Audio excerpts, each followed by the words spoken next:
केंद्र शासनाने केलेले 3 कृषी कायदे रद्द करावे व आंदोलन करणाऱ्या शेतकऱ्यांचा अपमान करणाऱ्या रावसाहेब दानवेंचा मंत्री मंडळातून हकालपट्टी करावी, पेट्रोल डिझेलचे दर कमी करावे यासाठी शहाद्यात शिवसेनेच्या वतीने आंदोलन करण्यात आले।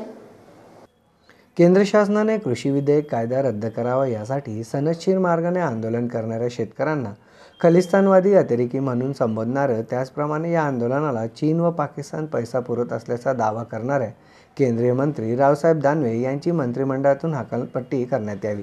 तसेच पेट्रोल व डिझेलच्या दरविरोधात निषेध आंदोलन शिवसेनेचे माजी जिल्हा प्रमुख अरुण चौधरी यांच्या नेतृत्वाखाली करण्यात आले। शहादा येथील डॉक्टर बाबासाहेब आंबेडकर यांच्या पुतळ्यासमोर शिवसेनेच्या वतीनं हे निषेध आंदोलन करण्यात आलं।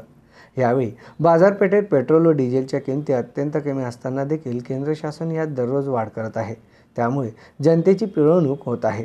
शासनाच्या कृतीचा निषेध करण्यात आला आहे। केंद्र शासनाने नुकतेच 3 कृषी विधेयकांना मंजुरी दिली आहे। सदर कायदे शेतकरी विरोधी असल्यानं यात शेतकऱ्यांचं मोठ्या प्रमाणात नुकसान होणार असून धनिकांचा व व्यापाऱ्यांचा फायदा होणार आहे। त्यामुळे सदर कायदे रद्द करावे या मागण्यांसाठी शिवसैनिकांनी शहादा येथे मोठ्या प्रमाणात आंदोलन केले। यावेळी माजी जिल्हा प्रमुख अरुण चौधरी यांच्यासह उपजिल्हा प्रमुख सकाराम मोते, उपजिल्हा संघटक मधुकर मिस्त्री, शहर प्रमुख रोहन माळी, तालुका संघटक भगवान अलकरी, शहर संघटक गणेश चित्रकथे, उपतालुका प्रमुख उत्तम पाटील, डॉक्टर सागर पाटील, बापू सूर्यवंशी, माजी नगरसेवक विनोद चौधरी यांच्यासह शिवसैनिक मोठ्या संख्येने उपस्थित होते। MDTV साठी हिरालाल मराठे, शहादा प्रतिनिधी।